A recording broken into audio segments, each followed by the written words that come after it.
The great five waited for the point of equidistant merging. The foundation note ascended. Deep answered unto deep. The fivefold chord awaited the response from those whose hour had come. Dark grew the space between the spheres. Radiant two balls became. The threefold 35, finding the distance just, flashed like a sheet of intermittent flame, and lo, the work was done. The great five met the 3 and 4. The point intermediate was achieved. The hour of sacrifice, the sacrifice of flame, arrived, and for eons hath endured. The timeless ones entered into time. The watchers began their task, and lo, the work proceeds. Stands of the eye within the cavern dark, the fourfold one grope for expansion, and for further light. No light above, and all around the gloom enveloped. Pitchy the darkness that surrounded it. To the innermost center of the heart, throbbing without the warming light, crept in the icy cold of uttermost darkness. Above the cavern dark shone all the light of day. Yet the fourfold one saw it not, nor did the light pervade. The rending of the cavern precedes the light of day. Great, then, must be the shuddering. No help is found within the cave, nor any hidden light.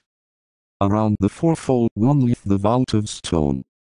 Beneath him menaceth the root of blackness, of utter denseness. Beside him and above, naught but the same is seen. The threefold watchers know and see. The fourfold is now ready.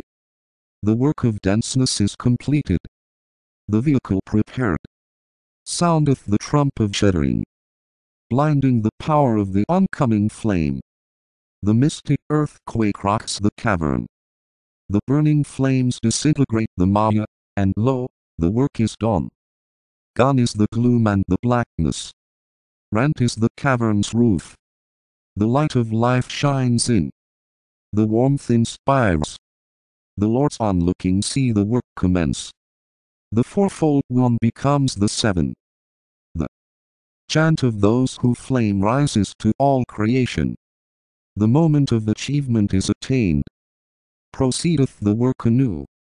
Creation moveth on its way, while waxeth the light within the cavern. Stands of the iriseth the cave of beauty rare, of color iridescent. Shineth the walls with azure tint, bathed in the light of rose. The blending shade of blue irradiates the whole, and all is merged in gleaming. Within the cave of iridescent color, within its arching circle, standeth the fivefold one demanding further light. He struggleth for expansion, he wrestleth towards the day. The 5 demand the greater 6th and 7th. The surrounding beauty meeteth not the need. The inner warmth sufficeth but to feed the urge for fire. The lords of flame look on. They chant aloud. The time is come, that time for which we wait. Let the flame become the fire and let the light shine forth. The effort of the flame within the crystal cave becometh ever greater. The cry goes forth for other aid from other flaming souls. The response comes. The Lord of Flame, the Ancient One, the mighty Lord of Fire, the point of blue within the hidden diamond, the youth of timeless eons, assisteth in the work. The inner burning light and the outer waiting fire, together with the rod, meet on the sphere of crystal, and lo, the work is done. The crystal rents and quivers. 7 times the work proceeds. 7 the efforts made. 7 the applications of the rod, held by a Lord of Flame. 3 are the lesser touches. 4 the divine assistance. At the final 4th the work is done and the whole cave disrupts. The lighted flame within spreads through the rending walls. It mounteth to its source. Another fire is merged. Another point of blue findeth its place within the diadem logoic. Stands of Ei the greater 3, each with their 7 lesser wheels, in spiral evolution, rotate within the timeless now, and move as one. The cosmic lords from their high place, view the past, control the now, and ponder on the day be with us. The laws of the eternal sound, the product of the time that was, surmount the sevenfold display. Within the ring pass not the word of love sounds forth. The sevenfold lords proceed with just vibration to carry out the work. They sound forth each a note of the deep logoic chord. Each to his greater Lord makes record due. In the solemn breathing forth the forms are built, the color just apportioned, and the flame within reveals itself with ever-growing light. Blue to the green is added, and completion quick is seen. The vibration of the third is added to the one. Blue to the orange blends, and in their wise admixture is seen the stable scheme. To the yellow and the red, to the purple, and the ultimate is the vibration of the seventh adjusted as the primary. Each of the seven lords, within their seven schemes, adjusted to the second karmic circle, merge their migrating spheres and blend their myriad atoms. The forms through which they work, the lesser million spheres, the cause of separation, and the curse of the Asuras, shudder when sounds the sacred word within a point in time. The life logoic surges out. The streams of color melt together. The forms are left behind, and Parabrahm stands complete. The Lord of the cosmic third utters a word unknown. The sevenfold lesser word forms part of the vaster chord. The now becomes the time that was. The eon mergeth into space. The word of motion hath been heard. The word of love succeedeth. The past controlled the form. The now evolves the life. The day that is to be sounds forth the word of power. The form perfected and the life evolved hold the third secret of the greater wheel. It is the hidden mystery of living motion. The mystery, lost in the now but known to the Lord of cosmic will. Stanza X. The 30,000 million watchers refused to heed the call. We enter not the forms, they said, until the seventh eon. The twice 30,000 million hearkened to the call, and took the forms designed. The rebellious ones laughed within themselves, and sought probably peace until the seventh eon. But the seven great lords called to the greater koans, and with the eternal laws of the third cosmic heaven entered into debate. The dictum then went forth. The laggards in the highest sphere heard it echo through the scheme. Not till the seventh eon, but at the 14th seventh will the chance again come round. The first shall be the last and time be lost for eons. The obedient sons of mind connected with the sons of heart, and evolution spiraled on its way. The sons of power stayed in their appointed place, though cosmic karma forced a handful to join the sons of heart.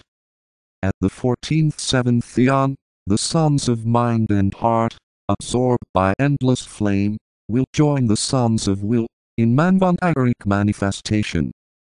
3 times the wheel will turn. At the center stand the Buddhas of activity, helped by the lords of love, and following their twofold work will come the radiant lords of power.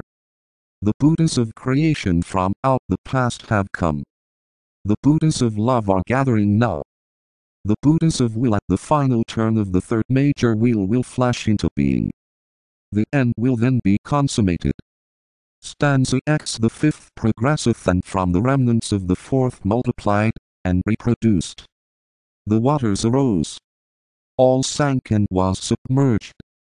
The sacred remnant, in the place appointed, emerged at later date from out the zone of safety.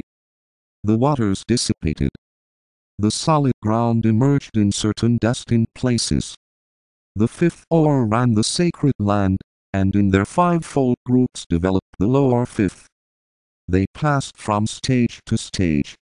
The watching lords, recognizing the rupas formed, gave a sign to the circulating fourth and it speeded faster on its way. When the lesser fifth had midway passed and all the lesser four were peopling the land, the lords of dark intent arose. They said, "Not so shall go the force." The forms and rupas of the third and fourth, within the corresponding fifth, approach to close the archetype. The work is far too good. They constructed other forms. They called for cosmic fire. The 7 deep pits of hell belch forth the animating shades. The incoming 7th reduced to order all the forms, the white, the dark, the red, and shaded brown. The period of destruction extended far on either hand. The work was sadly marred. The koans of the highest plane gazed in silence on the work. The Asuras and the Chaitans, the sons of cosmic evil, and the rishis of the darkest constellations, gathered their lesser hosts, the darkest spawn of hell. They darkened all the space. Asterisk, asterisk, asterisk, asterisk, asterisk. From the coming of the heaven sent one peace passed upon the earth. The planet staggered and belched forth fire. Part rose. Part fell. The form was changed. Millions took other forms, or ascended to the appointed place of waiting. They tarried, till the hour of progress should again sound forth for them. Asterisk, asterisk, asterisk, asterisk, asterisk. The early third produced the monsters, great beasts and evil forms. They prowled upon the surface of the sphere. The watery fourth produced within the watery sphere, reptiles and spawn of evil fame, the product of their karma. The waters came, and swept away the progenitors of the fluidic spawn.